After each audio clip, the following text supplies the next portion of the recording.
కల్పించాలి. మహిళల హక్కుల చట్టాలు కాపాడాలి. మహిళల హక్కుల చట్టాలు కాపాడాలి. మహిళలకు రక్షణ కల్పించాలి. మద్యం మత్తు పదార్థాలు విడనాడాలి. మద్యం మత్తు పదార్థాలు విడనాడాలి. మద్యం మత్తు పదార్థాలు విడనాడాలి. మహిళలకు రక్షణ కల్పించాలి. సమాన పనికి సమాన వేతనం కావాలి. సమాన పనికి సమాన వేతనం కావాలి. మహిళల హక్కుల రక్షణ కల్పించాలి. మహిళల హక్కుల చట్టాల రక్షణ కల్పించాలి.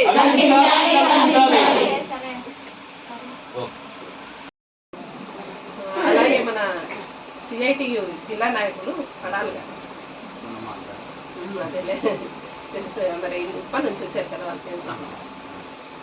ఈరోజు మహిళా దినోత్సవం ఎందుకు అయితే జరుపుకుంటున్నాం అనేసి అంటే మహిళలకి సమానత్వం, స్వేచ్ఛ, సమానత్వం, హక్కులు కల్పించాలనేసి గతంలో 1955లో మహిళా సంఘం ఏర్పాటు చేసి మహిళలకి హక్కులు చట్టాలు ఉండాలి, ఆ హక్కుల ద్వారా మహిళలకు కూడా వచ్చే రాయితీలు అన్నీ రావాలనేది ఒక అన్ని దేశాలు కలుపుకొని ఒక కూటమిలాగా ఏర్పడి దాన్ని ఏర్పాటు చేయడం అనేది జరిగింది. కానీ ఇప్పటి వరకు మహిళలకి అన్యాయమే జరుగుతుంది. ఎక్కడ చూసినా అన్యాయం జరుగుతుంది. ఎందుకనేసి అంటే ఇప్పుడు ఈ ప్రభుత్వాలు పరిపాలన వలన సారా, గంజాయి, మత్తుమందులు విపరీతంగా పెరిగిపోయే పరిస్థితి. ఎక్కడ చూసినా ఆడదానికి, చిన్నపిల్ల మొదలుకొని ముసలివారి వరకు మన వాళ్ళకి ఎక్కడ చూసినా రక్షణ కరువైంది. ఈ మధ్యకాలంలో ఎక్కడ చూసినా రేపులు, మానభంగాలు, హత్యలు అనేది జరగడం అనేది జరుగుతుంది.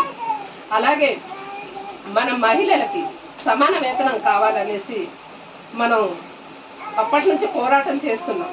మనకు సమాన వేతనాలు లేవు.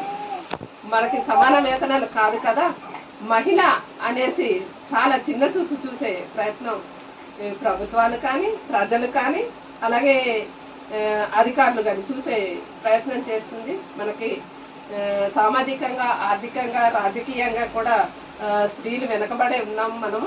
మనకి సామాజికంగా చూసుకుంటే ఇప్పుడు సామాజిక ఆరోగ్య కార్యకర్తలుగా మీరు చేస్తున్నారు. మనకి కనీస వేతనం 26,000 ఇవ్వాలనేసి మన డిమాండ్. ప్రభుత్వం లెక్కల ప్రకారంగానే మనకి 26,000 జీతాలు ఇవ్వాలనేసి ప్రభుత్వమే చెబుతుంది. కానీ ప్రభుత్వమే మన పట్ల వివక్షత చూపే ప్రయత్నం చేస్తుంది. అంతేకాదు సామాజికంగా మనం ఇలా సేవ చేస్తున్నాం కానీ మన చేత వెట్టి సేకరి చేయించుకునే ప్రయత్నం ఈ ప్రభుత్వం చేస్తుంది. అంతేకాదు ఇప్పుడు మన రాజకీయంగా 33% రిజర్వేషన్ మహిళలు కల్పించాలనేసి అన్నారు. కానీ 33 రిజర్వేషన్ ఎక్కడ కూడా జరిగే పరిస్థితి లేదు. 33% రిజర్వేషన్ మహిళలకు ఇస్తే మహిళలు ఎందుకు ఇలాగా ఏంటి కనీస వేతనం లేకుండా ఇచ్చేస్తుంటారు. రాజకీయంగా చూసినా ఎక్కడ చూసినా మహిళలకి ఇప్పుడు మహిళలు రాజకీయంగా ప్రెసిడెంట్లు, ఎంపీటీసీలు, జెడ్పీటీసీలు, ఎమ్మెల్యేలు, ఎంపీలు పోటీ చేస్తున్నారు. కానీ మహిళ గెలిచిందనుకోండి, ఆ మహిళ అక్కడ ఆఫీస్కి వెళ్ళి మాట్లాడే ప్రయత్నం చేయరు. మహిళ భర్తలు వెళ్ళి ఆఫీస్లో మాట్లాడే పరిస్థితి.